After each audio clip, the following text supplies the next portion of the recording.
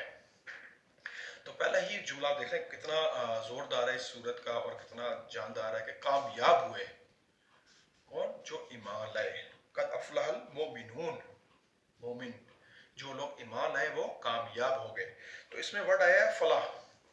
فلاح کا مطلب یعنی فے لام ہے فلاح، اس کا جو 3 حرفی مصدر بنتا ہے.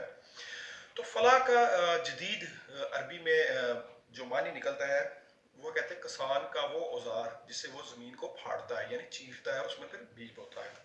تو بیسیکلی قد افلح المومنون یعنی فلاح پا کے کامیابی کی طرف. تو کسان بھی تو کامیابی کی طرف جاتا ہے نا، وہ زمین کو چیرتا ہے، اس میں ہل چلاتا ہے، اپنا بیج ڈالتا ہے، پانی دیتا ہے، اور پھر اسی کامیابی کیا ہے؟ فصل کا اگنا، ہریالی کا آنا. تو کامیابی ہے بیسیکلی ان لوگوں کے لیے جو ایمان لائے. تو ہر طرف کامیابی کا درجہ سب سے پہلا کیا؟ ایمان. اللہ پہ ایمان، فرشتوں پہ ایمان، رسولوں پہ ایمان، کتاب پہ ایمان اور آخرت پہ ایمان. تو ابھی سے پہلے ہم نے جو ساری نیکیاں انفارچونیٹلی لوگوں کے ذہنوں میں جہاں پڑھی، تو اگر کسی کے دل میں سچا ایمان ہو، ایمان باللسان، ایمان بالقلب، سچا ایمان، حقیقی ایمان، تو وہ کیا یہ سارے کام کرے گا؟ اس کو تو یہ ہر وقت ڈر لگا رہے گا کہ اللہ مجھے دیکھ رہا ہے. خدا تعالیٰ کی تو نظر میرے پہ ہر وقت ٹکی ہوئی ہے. میں یہ کیسے غلط کام کر دوں، یہ کیسے الفاظ ادا کر دوں غلط، اللہ تعالیٰ تو سن رہے ہیں. تو پہلی شرط اول سورہ مومنون کی روشنی میں ایمان دل میں ہونا چاہیے، یعنی فلاح پائی، کامیابی پائی، بامراد ہوا وہ شخص جو ایمان لایا. اور دوسرا الذین هم فی صلاتہم خاشعون، یعنی جو اپنی نمازوں میں خشوع سے کام لیتے ہیں. ایک ہوتا ہے نماز پڑھنا، نماز ادا کرنا، نماز قائم کرنا، نماز کی حفاظت کرنا. نماز کیا ہے؟ اللہ کے آگے آپ نے دن میں 5 مرتبہ سجدہ کرنا ہے، جھکنا ہے، اس کی حمد کرنی ہے، اسے مانگنا ہے، اسے دعا کرنی ہے، اور اپنے یہ چیز دل میں بٹھا دینی ہے کہ میری کوئی حیثیت نہیں ہے. آپ نے کسی کو اس کی سب سے نچلی سطح پہ پہنچانا تو کیا کریں گے؟ میرے پیروں میں گر جا. تو یہ انسان کی اوقات ہے کہ اللہ کے آگے ناک اور پیشانی جو ہے نا، ناک اور پیشانی رگڑ آتا ہے، جھک رہا ہوتا ہے. یہ انسان کی حقیقت ہے، اور اس میں خشوع کا سے کام لے. دکھاوے کی نماز ہی دل سے پڑھی جائے، ظاہری اور باطنی پاکیزگی ہونا ضروری ہے، ٹھہر ٹھہر کے پڑھی جائے.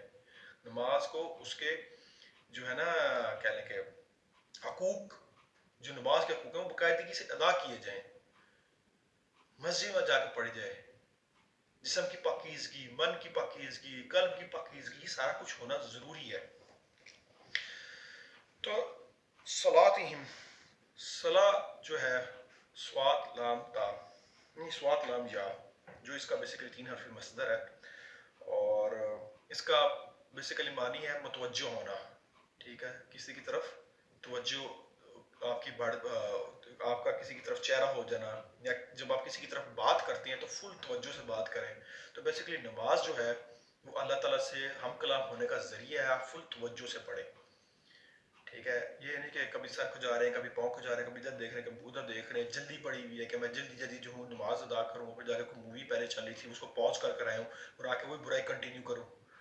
کرکٹ میچ کے دوران ہم نمازیں چھوڑ دیتے ہیں. انفارچونیٹلی ہمیں جلدی ہوتی ہے کہ جلدی اوور نہ نکل جائے. بریک آتی ہے تو میں نماز پڑھتا ہوں، اوور بریک میں نماز پڑھ لوں گا. یہ ایسی نہیں، خشوع کے ساتھ. پھر فرمایا گیا والذین هم عن اللغو معرضون، اور جو بیکار اور بے مقصد باتوں سے اعتراض کرتے ہیں. لغو باتوں سے، لغو بات کس کو کہتے ہیں؟ فضول. اچھا، 2 چیزیں ہوتی ہیں. ایک تو ہوتا ہے نا ایسا کام جو شریعت کے منافی ہے تو وہ تو گناہ میں آ جائے گا. ایک وہ ہے جو شریعت کا منافی تو نہیں ہے لیکن ٹائم ویسٹنگ ہے، وہ لغو، بے فائدہ، بے مقصد، جس سے آپ کا وقت ضائع ہو رہا ہے. تو قیامت کے روز انسان جو ہے پچھتائے گا کہ ہائے ہائے میں نے وہ وقت ایویں ضائع کیا، میں اس دوران بھی اللہ کا ذکر کر لیتا تو آج میری نیکیاں زیادہ ہوتی. قیامت کے روز ہم کریں گے، سارے کریں گے، انکلوڈنگ می.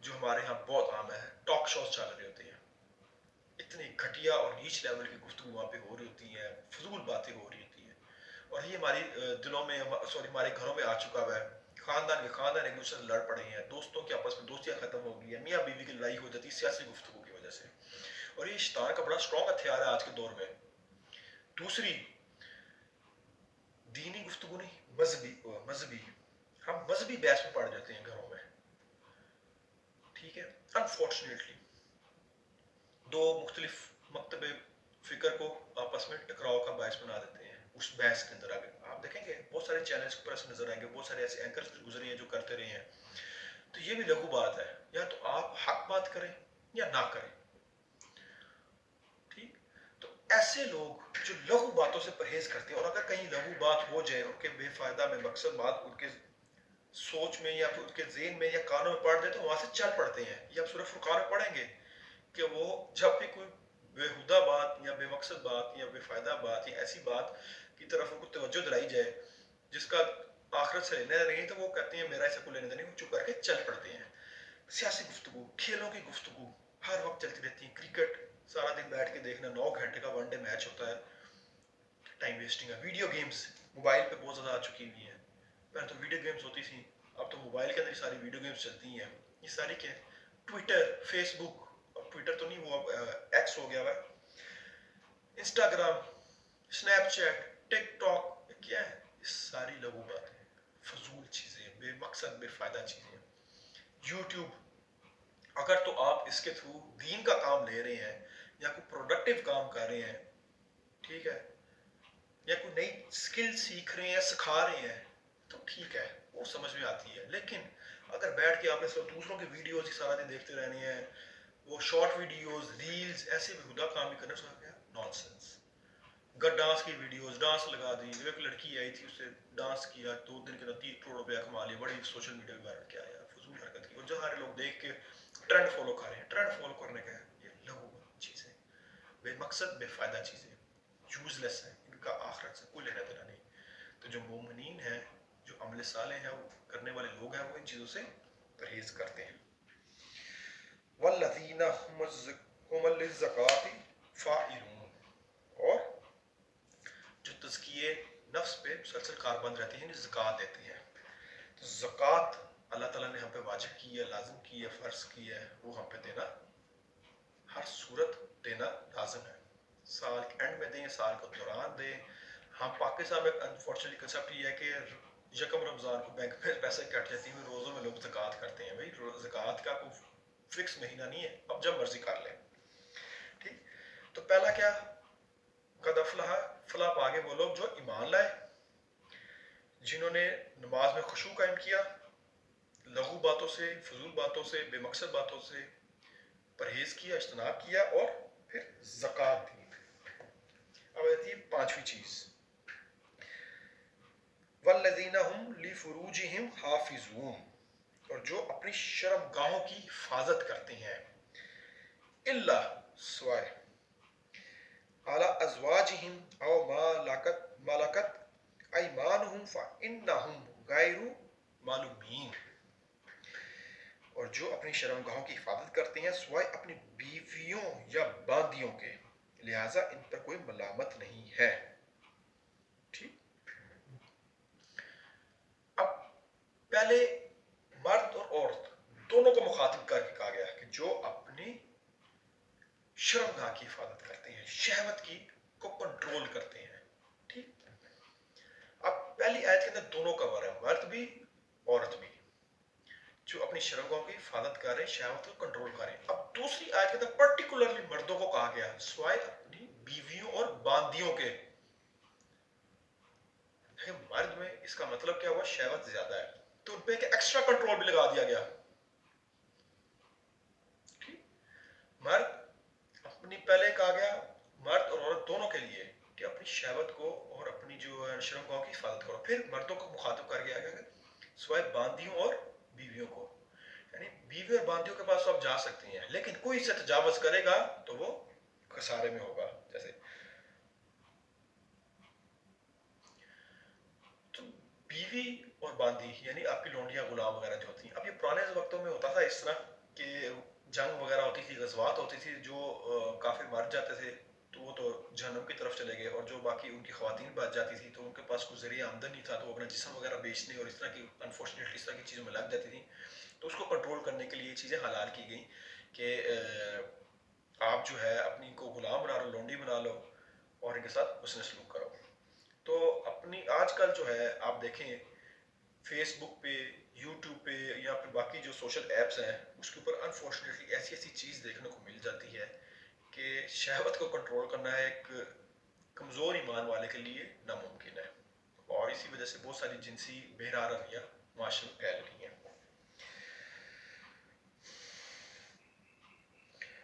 اور آگے فرمایا گیا والذین هم لأماناتهم وعہدهم راعون, اور جو اپنے امانتوں اور اپنے عہد کی پابندی کرتے ہیں. یہ دنیا جو ہے عہد کے اوپر ہی چل رہی ہے, وعدے کے اوپر ہی چل رہی ہے, اور امانت ہے یعنی میری جان جو ہے وہ میرے رب کی امانت ہے, تو میں نے اس کی حفاظت کرنی ہے. یہ جسم جو مجھے دیا, مجھے رب نے دیا, میرے اللہ نے دیا, یہ اس کی امانت ہے, اسی کی طرف لوٹ کے جانا ہے. ہم نے دنیا میں آنے سے پہلے جب ہماری روحیں پیدا کی گئی تو عہد الست سب نے یک زبان ہو کے کہا, تمام روحوں نے, کہ یا اللہ تو ہی ہمارا رب ہے, تو ہی سب کچھ ہے. 3 لیول ہیں عہد کے. ایک پرسنل لیول جیسے میاں بیوی کا نکاح, میرج سرٹیفکیٹ, یا کسی ذاتی لیول پہ کسی بندے نے کسی وعدہ کیا, یہ امانت اس کے پاس آئی. جیسے میاں بیوی کی شادی ہوتی ہے تو ایک دوسرے کی امانت ہے, ٹھیک ہے. جو مرد کی عزت ہے وہ عورت پہ امانت, عورت کی امانت ہے, اور عورت کی جو ہے مرد پہ. تو ہم نے ایک دوسرے کی امانتوں کی حفاظت کرنی ہے, اور دوسرے وعدہ کرتے ہیں. میں وعدہ کر رہا ہوں اپنی بیوی سے کہ میں تیرے نام نفقہ کا خیال رکھوں گا, اور وہ وعدہ کر رہی ہے کہ میرے اس کے رسپانس جو ہے میرا خیال رکھے گی. اسی طریقے سے آرگنائزیشن لیول پہ عہد ہوتے ہیں. ایک امپلائی ہائر کیا جاتا ہے تو امپلائی جو ہے اس کو جے ڈی ملتی ہے, جاب ڈسکرپشن ملتی ہے. وہ ارادہ, وہ وعدہ کرتا ہے کہ میں اپنی جے ڈی پوری کروں اور اس کے عوض مجھے اتنی تنخواہ ملے گی. اسی طریقے سے آرگنائزیشن ٹو آرگنائزیشن, کنٹریکٹر وغیرہ سارے کنٹریکٹس چلتی ہیں, عہد ہوتا ہے. اور تیسرا لیول حکومتی سطح پہ, حکومت جو ہے وہ ہم سے وعدہ کر کے آتی ہے, حکومت کے اندر کو حکمران آتا ہے کہ وہ ہماری خوشحالی لا کے دے گا. انفارچونیٹلی ایسا کوئی حکمران آج تک آیا تو نہیں. سود وغیرہ سے ہماری جان چھڑائے گا, پاکستان کا قرضہ ختم کرے گا, جو ہوتا نہیں ہے, ہمیشہ بڑھ جاتا ہے. اور ہم اسے وعدہ کرتے ہیں کہ ہاں ہم اپنا کام ایمانداری سے کریں گے, ٹیکس باقاعدگی سے دیں گے, اور بہت سارے لوگ نہیں دیتے ٹیکس, اور ٹیکس زکوٰۃ نہیں دیتے. تو ہر چیز جو ہے عہد پہ چل رہی ہے, اور امانت ہے. ہمارے الفاظ امانت ہے, یہ زبان امانت ہے, آنکھیں امانت ہے ہمارے پاس اللہ تعالیٰ کی. ہر چیز کی حفاظت کرنی ہے. اور جو ایون کہ میٹنگز میں جو چیز ہوتی ہے, ڈسکشن ہوتی ہے, تو وہ باہر لا کے ایکسپوز نہیں کرنی چاہیے. پاکستان میں بڑا کنسیپٹ چل چکا ہے آڈیو لیکس کا. یہ کیا نان سنس, ایک دوسرے کی پرسنل ویڈیوز لیک کرنے کا کنسیپٹ چل چکا ہے. یہ بہت شدید گناہ ہے, گناہ کبیرہ ہے. آپ کسی سے واٹس ایپ پہ چیٹنگ کرو تو اسکرین شاٹ لے کے آگے شیئر ہو جاتی ہیں. یار بات آپ آپس میں کر رہے ہیں تو ایک دوسرے پہ ٹرسٹ لیول بلڈ کر کے کر رہے ہیں, اور آپ کیا کر رہے ہیں, اسکرین شاٹ لے کے سرکولیٹ کر رہے ہیں. نان سینس, گناہ کبیرہ. اور پھر فرمایا گیا والذین هم علی صلاتهم یحافظون, اور جو اپنی نمازوں کی حفاظت کرتی ہے. پہلے فرمایا گیا دوسری آیت کے اندر کہ نماز میں خشوع سے کام لیتے ہو, پھر اب نماز کی حفاظت. نماز کی حفاظت کیا ہے, کہ نماز کے اندر حفاظت کا کیا مطلب ہے, بولو, نہیں پتا؟ اچھا, نماز قائم کرتے ہیں, تسلسل سے رہتی ہیں, ضائع نہیں کرتے, نماز چھوڑتے نہیں ہیں. اب آج کل لوگ یہ سمجھتے ہیں کہ نماز جو ہے وہ چھوٹ بھی جائے تو خیر ہے, حقوق اللہ تو اللہ معاف کر دیں گے, حقوق العباد پورے کر لو. جبکہ یہاں بتایا جا رہا ہے کہ نماز کی حفاظت کرنا بڑا ضروری ہے. کوئی لوگ تو وہ ہیں جو فلاح پائیں گے. لیکن ہر چیز کو کیلیبریشن کی ضرورت ہوتی ہے. کیلیبریشن کیا ہوتا ہے, کہ returning to its original state. تو ہمیں ایمان ہمارا اتنا کمزور ہے, ہمارا انسان کا, کہ اس کو 5 مرتبہ دن میں کیلیبریشن ریکوائرڈ ہے. فجر, ظہر, عصر, مغرب, عشاء, اور پورے جسم کی کیلیبریشن رمضان المبارک میں ہوتی ہے. لیکن ہم کیا کرتے ہیں, چھوڑ دیتے ہیں. اور آخری 2 آیات میں فرمایا اولئک هم الوارثون, اور یہ لوگ وارث بنیں گے. الذین یرثون الفردوس هم فیہا خالدون, جنہیں جنت الفردوس کی وراثت ملے گی اور وہ اس میں ہمیشہ رہیں گے. تو کتنے اوصاف بتائے گئے؟ 7. پہلا ایمان, دوسرا نماز میں خشوع, تیسرا بیکار اور لغو باتوں سے پرہیز, چوتھا زکوٰۃ, 5واں جنسی خواہشات سے بچنا, چھٹا امانت اور عہد کی پاسداری، اور ساتواں نماز کی حفاظت. اور یہی وہ لوگ ہیں جو جنت کے وارث بنیں گے، جنت الفردوس کے، جنت الفردوس لکھا ہوا ہے، اعلیٰ ترین جنت میں جائیں گے اور اس میں وہ ہمیشہ رہیں گے، ابدی زندگی ان کو نصیب ہو جائے گی، وہاں سے کبھی ریٹرن نہیں ہوں گے. اور جنت کا جو تصور مختلف صورتوں میں اور مختلف جگہ پہ قرآن پاک میں ہمیں ملتا ہے، وہ بس ہم تخیلاتی طور پر سوچ سکتے ہیں، لیکن ہم اس کو پریزنٹ نہیں کر سکتے. اللہ تعالیٰ نے جو انعام ہمیں دینا ہے، جو چیز ہمیں دینی ہے جنت میں، وہ اللہ ہی بہتر جانتی ہیں. اور ہم دعا کرتے ہیں کہ اللہ تعالیٰ ہمیں نماز قائم کرنے والا، نمازوں کی حفاظت کرنے والا، ایماندار بنائے، عہدوں کی حفاظت کرنے والا، وعدے پورے کرنے والا بنائے، نماز میں خشوع قائم کرنے والا بنائے، ایمان پہ قائم رکھے، ہمیں اتنی ہمت دے، اتنی استقامت دے کہ ہم جنسی خواہشات کو کنٹرول کریں، شہوت کو کنٹرول کر سکیں، زکوٰۃ دیں اور ایمانداری سے زکوٰۃ دیں، اور ہر ایسی بیکار اور فضول بات سے پرہیز کریں جس کا ہماری آخرت سے کوئی لینا دینا نہیں، اور جو ہمارے لیے باعث جان اور باعث وبال بنے گی.